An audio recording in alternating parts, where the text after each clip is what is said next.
everyone. Welcome to the jujiteiraspodcast. My name is Stacy.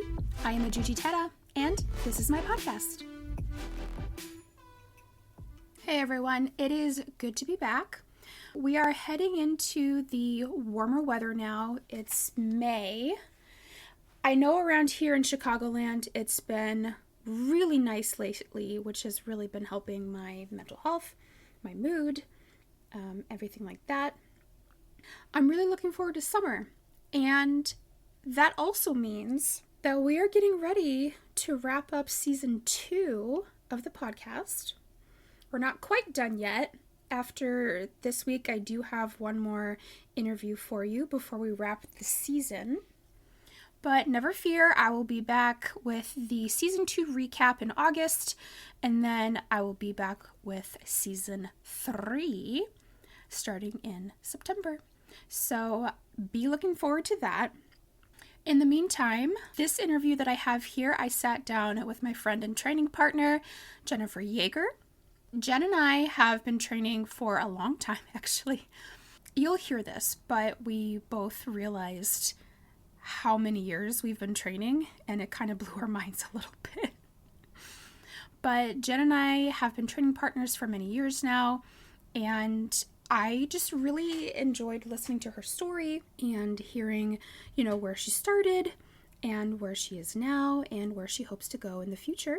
So, without further ado, here is Jen Yager. Hi, Jen. Hi, Stacy. Thank you so much for being here. Yes, thank you for having me. Would you mind introducing yourself for the podcast audience? Yes, absolutely. My name is Jennifer Yager. I train at Gracie Baja Downers Grove in the Chicagoland area. I have been training now for 6 years, I believe, since May of 2018, actually. So my anniversary month, and I am a purple belt. I can't believe it's been I 6 years. know, right? Wow. Oh my gosh. Time Yeah, and flies. you're a purple belt now. Yes. Oh gosh, it does. Yeah. Yeah, can you believe we've been training for this long? No. It's like for you, it's 6 years. For me, it's coming on 8.5. Oh, wow. It is crazy. Seems like yesterday when I was just a white belt stumbling onto It the mats for does. my intro class, and it's hard to believe. I was actually talking to my mom, and she was like, 6 years.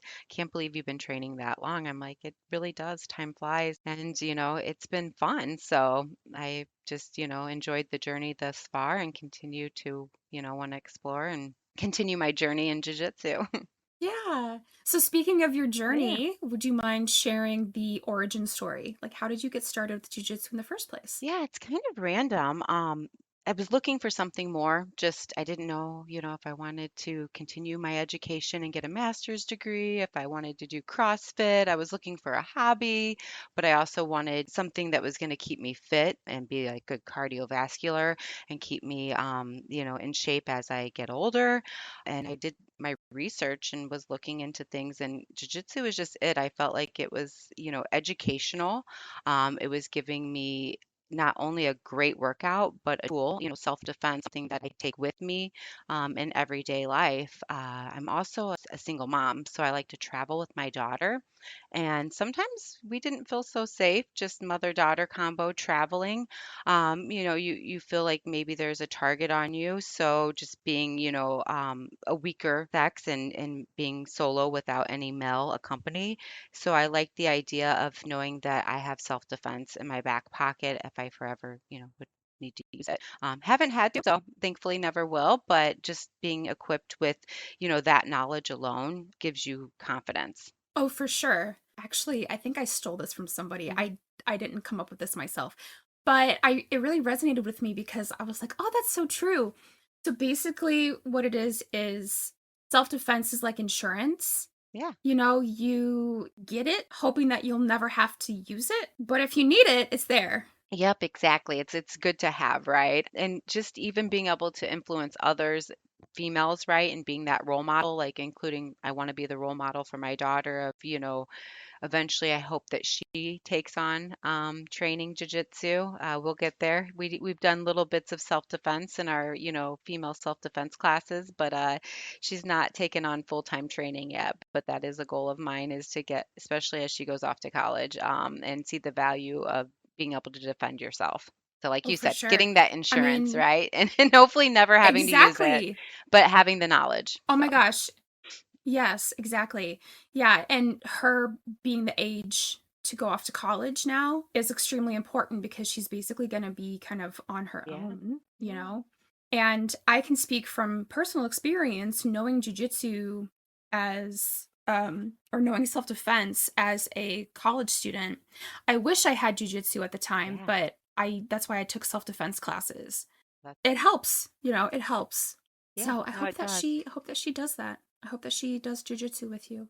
One day. Yeah. My goal. My life goal. So, can you kind of talk about how the journey has been so far? Yeah.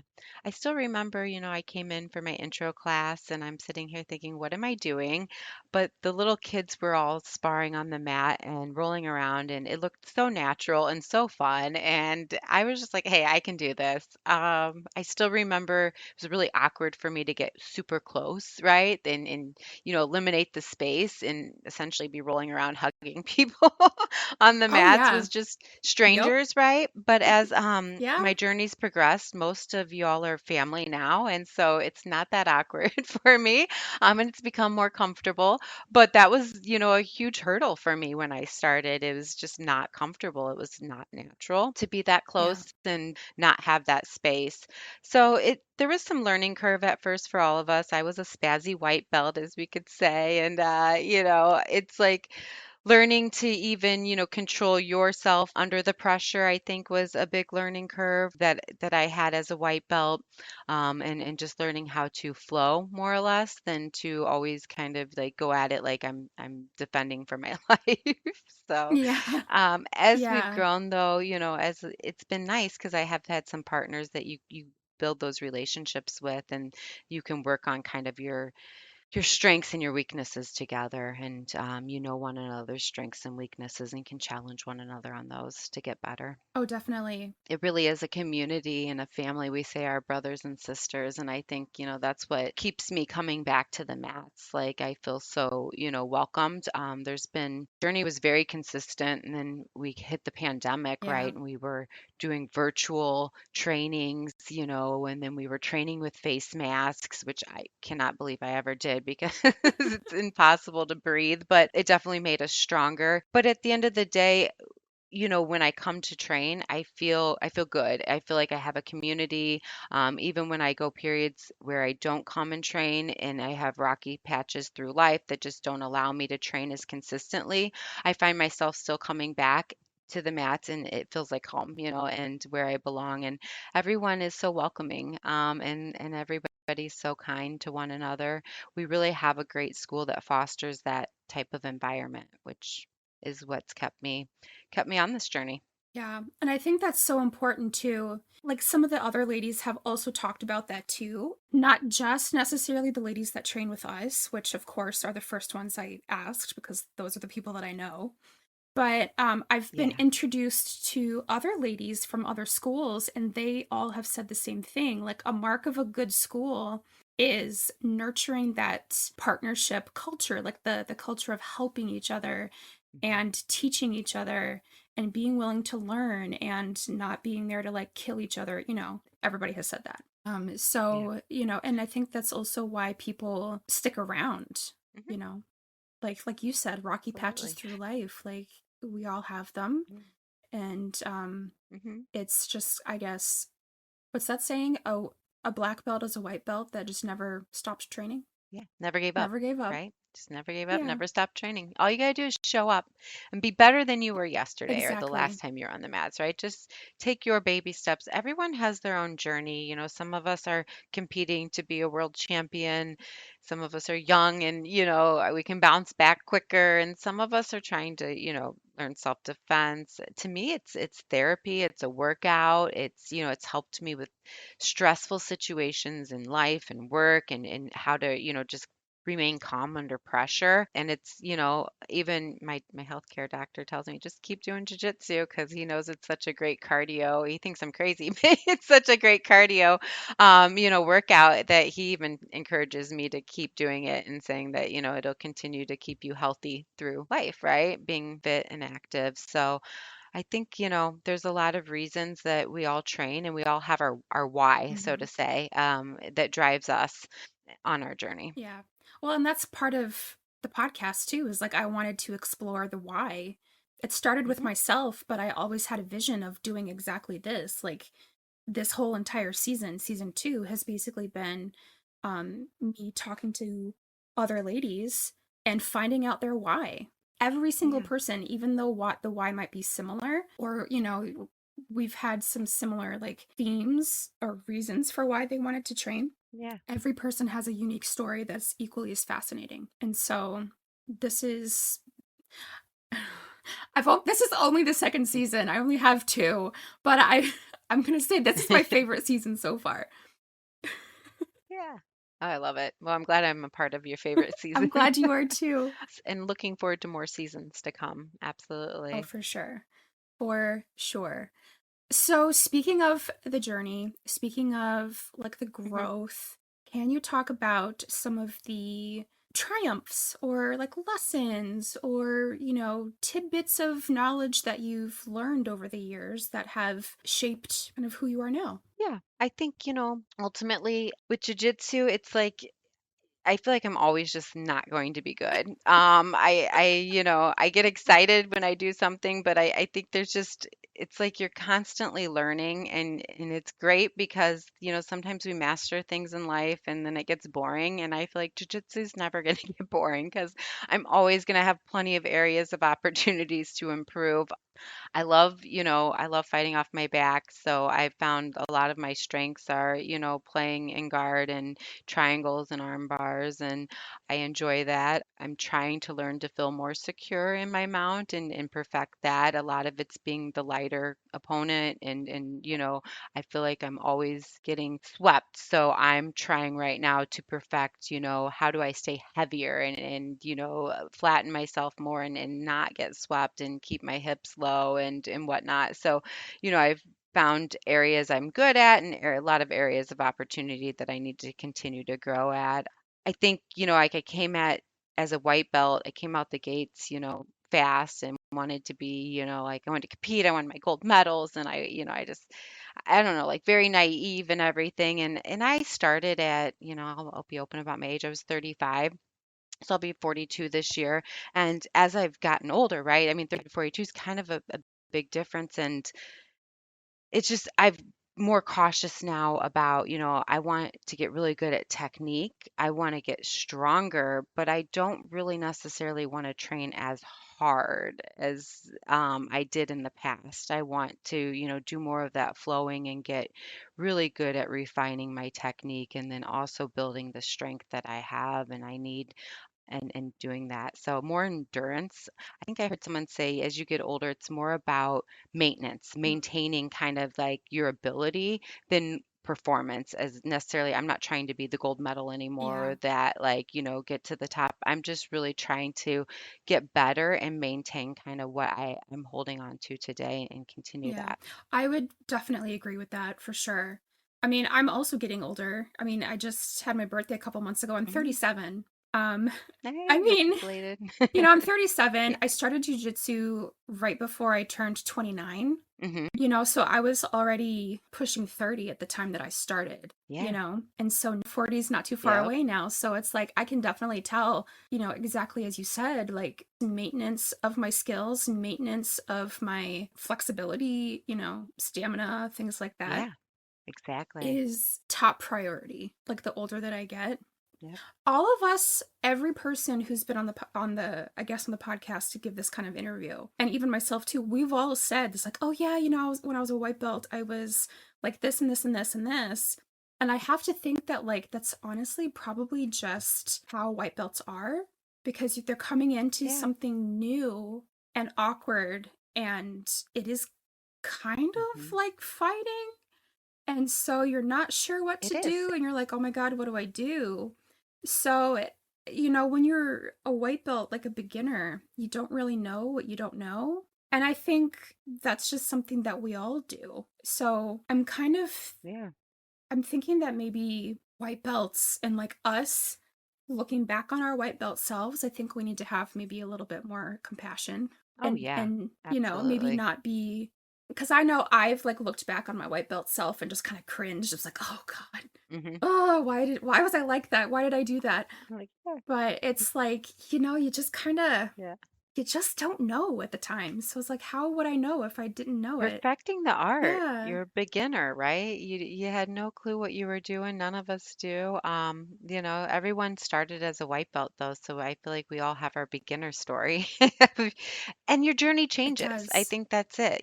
My journey as a white belt, my why was maybe a little different than it is today. I Hmm. mean, some of it was similar, the self-defense, but I think some of the things that were motivating and driving me have changed over the 6 years, and the maturity not only in life, but I feel like in your belt rankings too, right? The blue belt, was challenging, and then now I feel like it's a lot having a purple belt, so I'm kind of a perfectionist about it. Like I'm wanting to, I want to make sure that I represent that skill set, and I put that pressure on myself too, to get better and to perfect my technique to be, the best I can be, as well, and find those opportunities that I need to work on and work on them. Yeah. So, and Yeah. it's challenging, but every belt's a chapter. Yeah. Yeah. I agree. I definitely agree. It's because I can look back on like my white belt self, my blue belt self, my purple belt self, and now my brown belt self. And I can see Yay.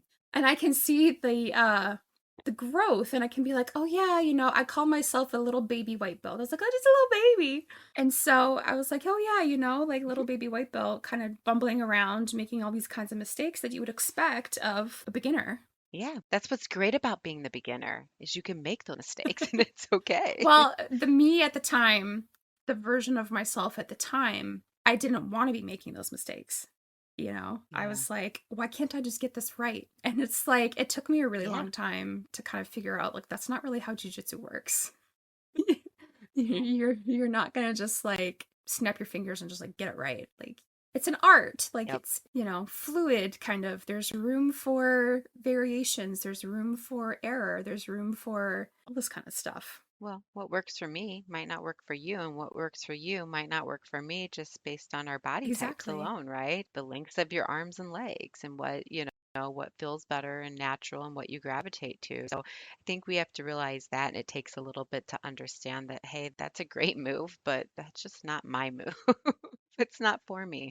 Oh yeah, and I've had to come to that realization too, like you said, because I have had to realize the way my body is structured makes certain moves really difficult for me to Hmm. execute with like easily or sometimes even at all.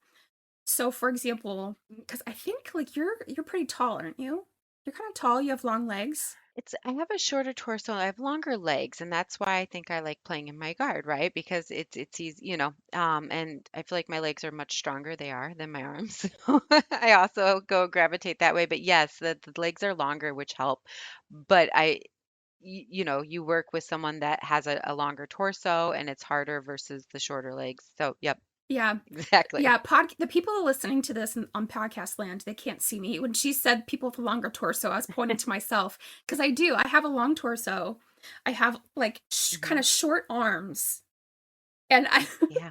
I've complained about this a lot. So everybody that trains in the mornings know that Stacy has short arms. But it's true that because like I've literally some of the guys are like, let's stand shoulder to shoulder, stretch your arm out, and my arm from fingertip to like from shoulder to Yeah. fingertip is shorter than theirs by like at least a couple of inches, sometimes more if they have really long arms. And they're just like, "Dang, you really do have short arms." Like, I've been saying that this whole time. And then Yeah. yeah, but then like my legs, so I have a long femur. So like from my hip to my Hmm. knee is long, but then my like shin bone, like my tibia, fibula and stuff, Yeah. from my knee to my ankle is actually kind of short. So it's Oh, so okay. it's so strange. So when I'm trying to play bottom guard with certain people, it's difficult for me to close my feet behind them because Okay. Makes sense. yeah, Yeah. because like I just don't have enough length. Hmm. I don't have enough leg to reach. So it's those kinds of people I'm just like, okay, well let me just put my feet on the hips. I'll play open guard or whatever. I'll try to And you've sweep. learned to improvise, Oh, right? yeah. Yeah, like what works for you? Do you have a hard time keeping your guard closed then because of that, or is Sometimes, it just depend yeah. on the It person you depends on the have in the person. guard? Yeah. It does depend on the person. Sometimes I really do Mm-hmm. have a difficult Agree. time keeping my guard closed because because that part of my leg is really short. So I so I try to do like what's helpful for me. And so because I have short arms, I think that's why Yeah. I like choke so much because if I can get my arm around somebody's neck, it's pretty tight pretty Yep. quickly because my arm is so short, Good there's no point. space, Yeah. you know. See, and I'm not as big of a fan of chokes unless it's with the legs. You So, must be really you good know, at the triangle choke. quite the triangle. I've been trying to expand off that though, because it's like once you find something you like and you can get, it's just like I gravitate to it. And I'm like, I need to stop going to what's easiest for me and start going to what's hardest for me to get better at that.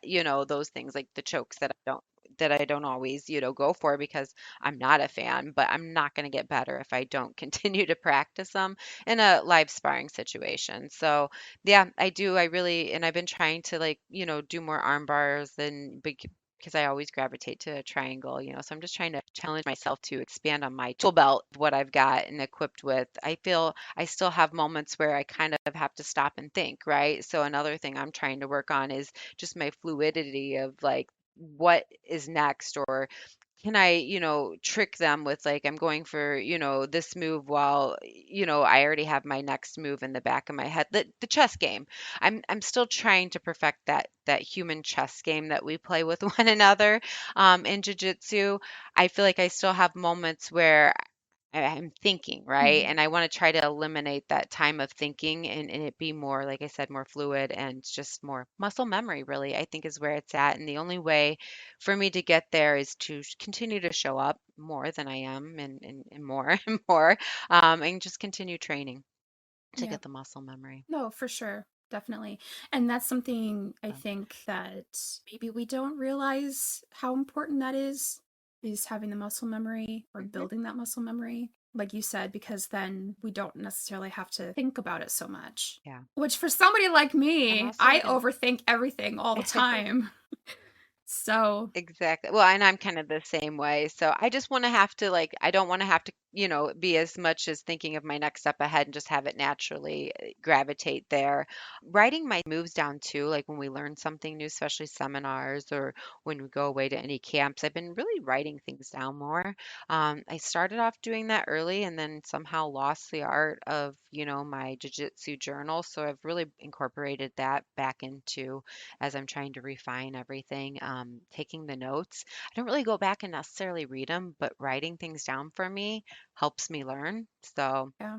just writing down after class the moves has helped me tremendously. And I won't do it for every class. It's more the seminars where we're learning, different things. And, I tend to, if I can't incorporate it and get back to the mats to practice that move, I will kind of forget something very small but very important in executing it. So I do like to write everything down now. That way I can go back and reference it. So when I can train again, I can flip open my notebook and remember how to do the move and practice. Yeah, there have been a couple of other people that I've talked to who talk about having a jujitsu journal, and I know Denise had one too. I always saw her writing in Yeah. it. A few people at the school I've seen having jujitsu journals. Can we just kind of tangent about a jujitsu journal for a minute? Can you talk about I mean, you kind of just did, but can you kind of expand Yeah. on the like benefits that it's given you and Yeah, like I said too, I think for me, everyone learns differently, right? So, I mean, watching people do things, some people like watching YouTube videos and, then taking it back to the mat, which I, don't always recommend, but like some people enjoy writing things down, watching it, doing it. For me, it's always been hands-on, having to, roll up my sleeves and get my hands dirty for me to learn. I also like writing things down. So, like I said, just writing it down helps after like we just practiced it for an hour helps me really kind of just engrave it into my mind a little bit more. But then if I do go back, I can go through and kind of break down the technique, which is nice too. Sometimes I found moves I was doing them, but I was leaving out, maybe an important piece. But going back to my journal and being able to read through my notes, I was able to figure out what I was missing and I go back and perfect it a little bit better. The other thing I like is I did our Mexico camp, and there's certain times we have professors come to our school too. And I like to remember who taught me that move, right? Who taught me that choke? Who taught me that sweep or that half guard? And it's nice to be able to put a date, and it's kind of like a timeline, and when you learned it and what professor taught it to you and what was your belt ranking. I like to make little notes down of those things too, because for me, it's like going back down memory lane then when you review. So like seminars are a lot of times are what I add to my jiu-jitsu journal and any type of special camps. Aw, do you ever go back and look at some of the things that you wrote down when you were a white belt? And now that you've Yeah, like and I laugh. perfected them, and you're like, oh, why did I think that that was complicated? Well, because at the time it Yeah, was, I do. I do. I look back and I laugh because sometimes I'm like, what was I even trying to say here? Like, I have no idea what I wrote down. Like, some of the early stuff, it was like I probably didn't describe that the best way possible that I Well, would now. yeah, I Um, mean, you may not yeah, have had so the it's you may fun. not have known like the quote unquote proper words to describe what was happening at the time, but Yes, yeah. exactly. But hopefully Right. if you look back on those, you kind of smile and, Yeah. oh, Well, little baby and I white think belt. writing things down, it's kind of like too like the journal, right? For some people it helps, and I've actually been trying to learn more of. We have an ICP, right? And I talked to coach Jane about like, hey, I think I want to do ICP. Just it's a different way of me learning, and that I think may help myself on the mats as well as even making myself a better teacher. Sometimes we know how to do things, but then when you have to describe it to somebody else, it's like I get these roadblocks and I'm like, what hand I don't know how to describe what I'm doing to you to the class. So it's that I think even whether you're going to teach or not, just having that knowledge of how to describe to someone what you're doing kind of allows you to learn the technique from a different perspective, which is going to ultimately help you when you go to train on the mats. Definitely. I absolutely agree Yeah. with that. So since we're talking about the like ups and downs, the struggles and Hmm. things like that, can you discuss some of the like lessons you've learned or some things that you really used to struggle with or maybe still do possibly? Yeah. I think, I struggle a lot. Well, I have almost like a claustrophobic like anxiety too, like with being smothered and feeling trapped.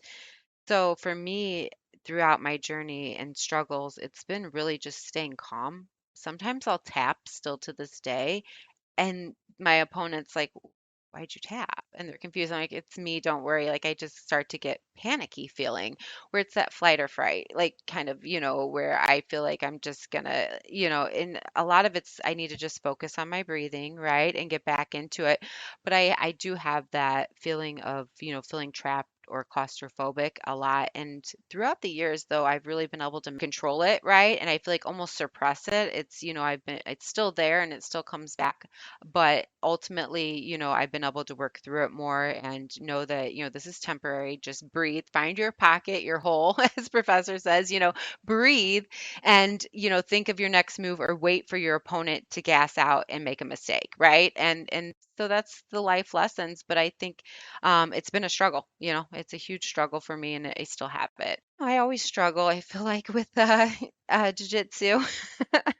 I want to be good so bad, but I feel like that's a struggle is that I'm not good. Some days I just don't feel like we have good days and bad days, but I feel like I'm hard on myself sometimes when I don't have like consecutive good days and I have consecutive bad days. It's like, what am I doing? Like, how can I still be this bad? But then we got to remember we're constantly, as girls too, in a male dominated sport. And I'm going and showing up and sparring with, majority males, some females. And then I love, sparring even with the teens because I can be more technical with them. But I think, the struggle again is just wanting to be the best. And I keep telling myself, just Yeah. show up, just keep showing up. Yes. Yeah. Yeah, I think that's something that sometimes for those of us who deal with anxiety, depression, and other things Hmm. like that, Sometimes I think we can lose sight of the fact that like just showing up is Yeah. enough, you know, just showing up is enough. Like, don't just stop, Yeah.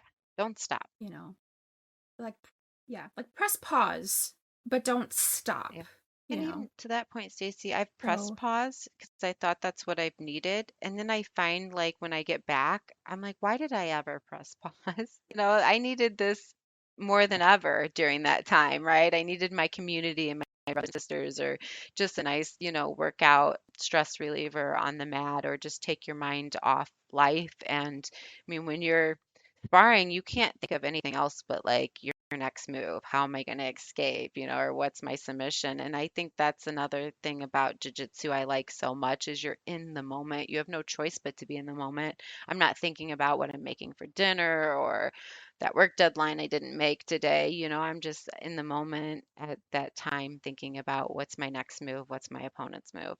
yeah, tons of people have, they say similar things too. Is like jujitsu is kind of like Yeah. therapy for them. Mhm. That it's like exactly like you said, everything you just described. Like it helps them relieve stress, gives them that sense of Mhm. community.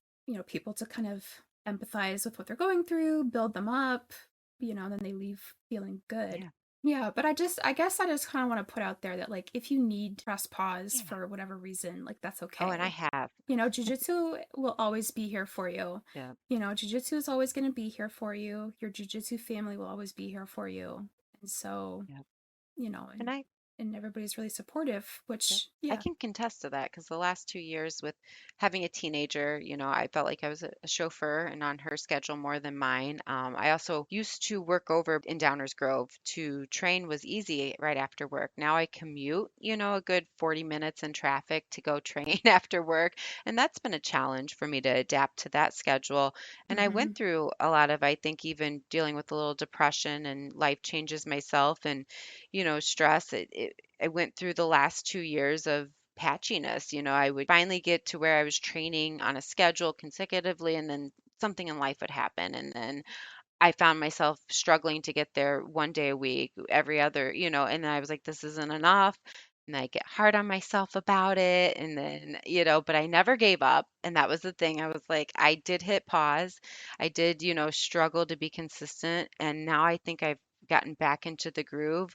My daughter has her license and a car, so no more do I chauffeur her to her practices and work. I think that I'll be able to incorporate it back into my schedule a lot more. And I'm excited about that. But yeah, I think it's a journey, right? And we're going to have consistent times and periods, and then we're going to have periods that you're going to hit the pause button, and it's okay. Just don't give up.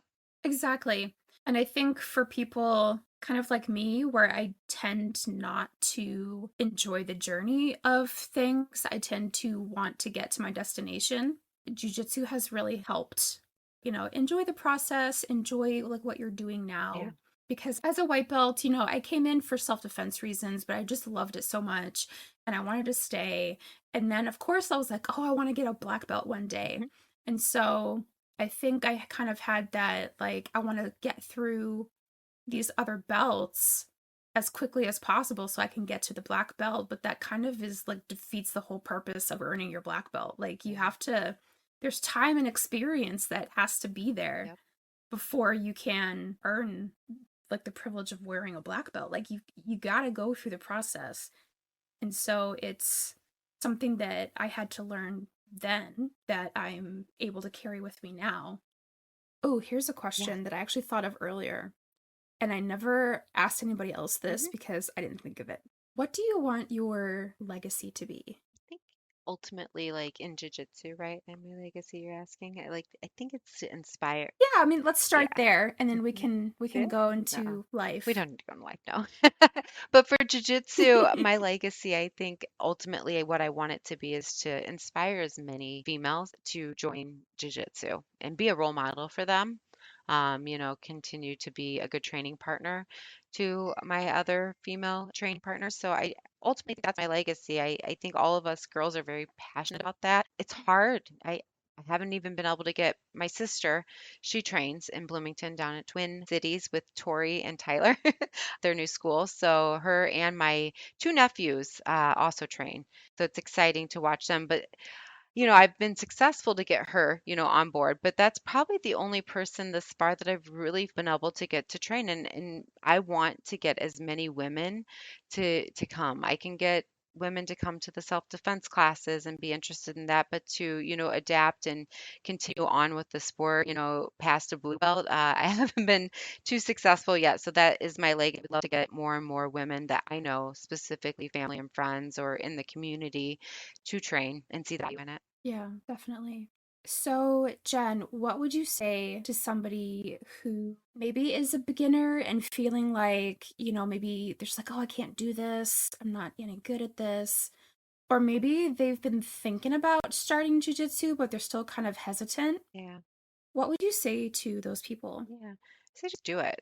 I mean, I think, if you're hesitant to trying it, just put on the uniform, feel awkward. I mean, I didn't know what I was doing. I didn't know how to tie the belt. Like it was all awkward. The gi was awkward when the first time I put it on. I wasn't used to this. Just do it, be okay being uncomfortable for a little bit. We're all beginners. We're all new. I mean, it was always uncomfortable for all of us to get that close to one another, to do, to learn how to apply your pressure. We all had to learn how to do those things. So I think you just have to do it, continue to show up every day. It does get easier. It starts to make sense. But knowing that we all went through that time period as a beginner where it didn't make sense. We were showing up to class, learning things, and yet we would go to set sparring and not know what we were doing and be like a fish out of water flopping around. But it's okay because we all had to be beginners. It's almost like as children, you have to learn how to walk and you have to learn how to crawl, right? You don't know how to do those things and you don't do them the best when you learn, but eventually you figure it out and you learn how to be good at it. So I think just showing up, that's kind of what I would tell them. Just keep showing up, show up to begin with, and then keep showing up. We have a good community. I think, jiu-jitsu community is strong and that helps you to keep showing up and returning as your brothers and sisters and the relationships you build on the mats. Yeah, having that kind of community is really helpful Yeah, too. it is. Well, Jen, thank you Thank so much for being you. here. This was Well, amazing. thank you so much for I having loved me. I've this. enjoyed talking about, my journey in jiu-jitsu and, what my struggles and what I've enjoyed about it. And I appreciate you having me on the podcast. I've continued to listen to your podcast. I enjoy seeing all the guests that you have and looking forward to future podcasts. So thank you again. Hopefully, maybe we can do another one in the future. Oh, for sure. 100%. Awesome. All right. That was awesome. I had such a great time talking with Jen, and I could have kept talking for however long, but we got to cut it off at some point. So, yeah, I just really hope that her story resonated with you and that she helps you to get the courage to try jujitsu if you've never tried it. Now, this is not yet the end. As I said in the beginning, I do have one more episode for you featuring a special guest that I think all of you will be excited to hear. So, that is coming in June. Be on the lookout for that. And that episode is going to wrap season 2.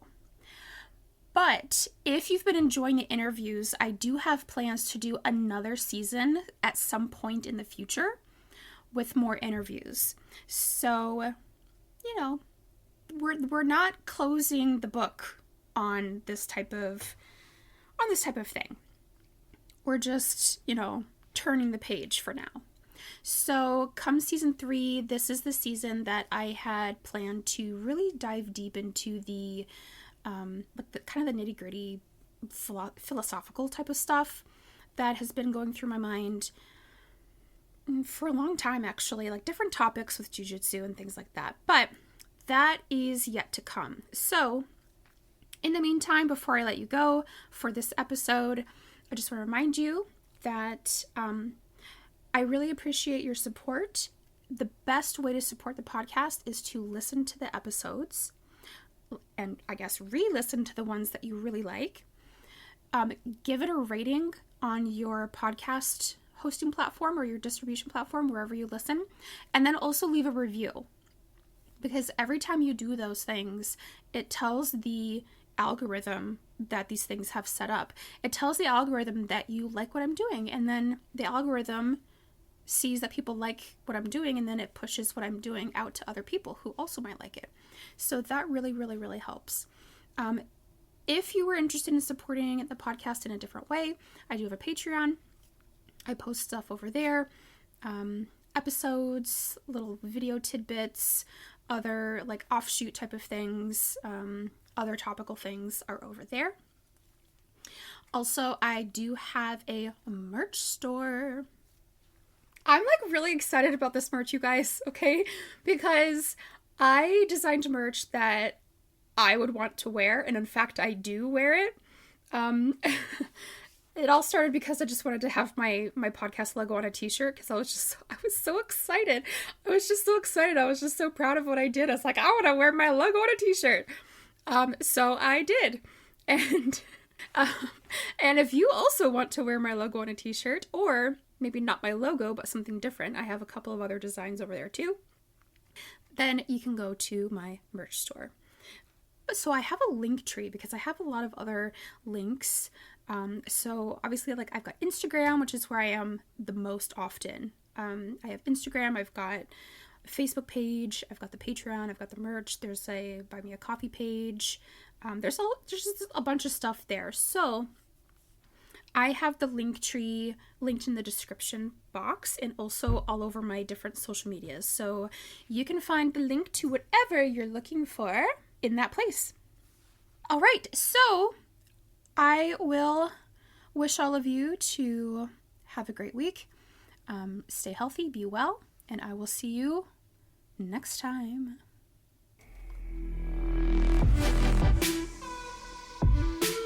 Thank you so much for listening. If you would like to connect with me while you wait for the next podcast episode, find me on Instagram at jujiteiraspodcast and at jujiteira. I'm also on Facebook at jujiteiraspodcast. You could also email me at jujiteiraspodcast@gmail.com.